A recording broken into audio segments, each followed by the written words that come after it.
কখনো বিজেপি শাসিত মহারাষ্ট্র, কখনো রাজস্থান, কখনো বা দিল্লি। ভিন রাজ্যে বারবার বাংলাভাষীদের হেনস্থার অভিযোগ সামনে আসছে, যা ঘিরে রাজনীতিও চরমে। ভোটের আগে যে যার মতো করে তাল ঠুকছে।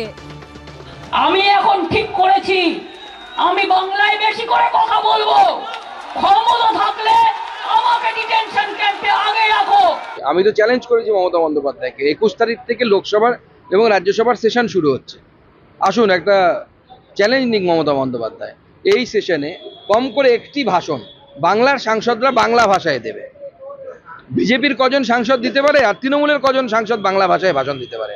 আমাদের রাজু বিষ্টা বাদ দিয়ে সবাই বাংলা ভাষায় ভাষণ দেবে। মমতা বন্দ্যোপাধ্যায়ের দলের কজন বাংলা ভাষায় ভাষণ দিতে পারে দেখি? বাঙালির কথা বলছেন বড় বড়। আর রাজনৈতিক এই লড়াইয়ের প্রেক্ষাপটে এবার উত্তর 24 পরগনার এক বাসিন্দাকে মহারাষ্ট্রে হেনস্থার অভিযোগ উঠল। উত্তর 24 পরগনার গোপালনগরের বাসিন্দা বিবেক গোস্বামী পরিবার নিয়ে পুনেতে থাকেন, পেশায় কোয়াক চিকিৎসক। অভিযোগ, কয়েকদিন আগে তার পরিচিত এক ব্যক্তিকে বাংলাদেশি সন্দেহে আটক করে পুলিশ। তার সঙ্গে দেখা করতে গেলে বিবেক গোস্বামীকেও বাংলাদেশি সন্দেহে আটক করা হয় বলে দাবি করেছে তার পরিবার। ধরেছিল একজনরে, ধরে নিয়ে গেছিল, সে জায়গায় দেখতে গেছিল যে কি জন্য ধরেছে। তা তাই গেলি তারও ধরে, সেই সময় করছে যে এই লোকের ধরেছি, এই লোক মনে হয় তোমার কি হয়, তাই বললো। বাংলাদেশি বলে ধরেছিল? হয় হয় হয়। শুধু উত্তর 24 পরগনার গোপালনগরই নয়, এই জেলারই কদম্বগাছি 3 জন ও দেগঙ্গার একজন বাসিন্দা দীর্ঘদিন ধরে উড়িষ্যায় কাপড়ের ব্যবসা করতেন। কিন্তু অভিযোগ, প্রয়োজনীয় নথি থাকা সত্ত্বেও উড়িষ্যার পুলিশ তাদের আটকে রাখে। বাঙালি বলে তো বাংলাদেশি নয়, বাঙালি তো আমরা পশ্চিমবাংলার বাসিন্দা। তাদেরকেও হেনস্থা করেছে। তারপরে অনেক দেখানোর পরে, কাগজপত্র বা ডকুমেন্টস দেখানোর পরে বা রাজ্য সরকার উদ্যোগ নেওয়ার পরে তাদেরকে ছাড়া হয়েছে। তারা বাড়ি এসছে, তারা কিন্তু আর এখন যেতে পারছে না।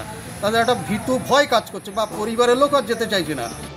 ভিন রাজ্যে বাংলা ভাষীদের একাংশকে আক্রমণের এই ঘটনাই এখন পশ্চিমবঙ্গের ভোট রাজনীতির অন্যতম প্রধান ইস্যু। সমীরণ পাল, সন্দীপ সরকার ও অনির্বাণ বিশ্বাসের রিপোর্ট, এবিপি আনন্দ।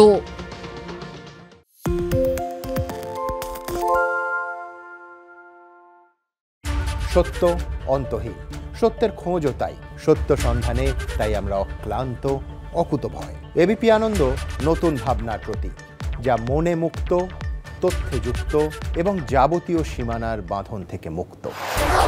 সীমা না শব্দটির মধ্যে লুকিয়ে আছে মানা শব্দটি, যেন চোখ রাঙানি এক অদৃশ্য বেড়াজাল, যা আটকে রাখে আমাদের এক ছোট্ট গণ্ডির মধ্যে। একমাত্র সঠিক খবরই গড়ে তুলবে এক মুক্ত সমাজ। সেই জগৎ গড়ার লক্ষ্যে কোনো সীমানার ঠুকুটি আমরা মানব না। এবিপি আনন্দ এগিয়ে থাকে, এগিয়ে রাখে।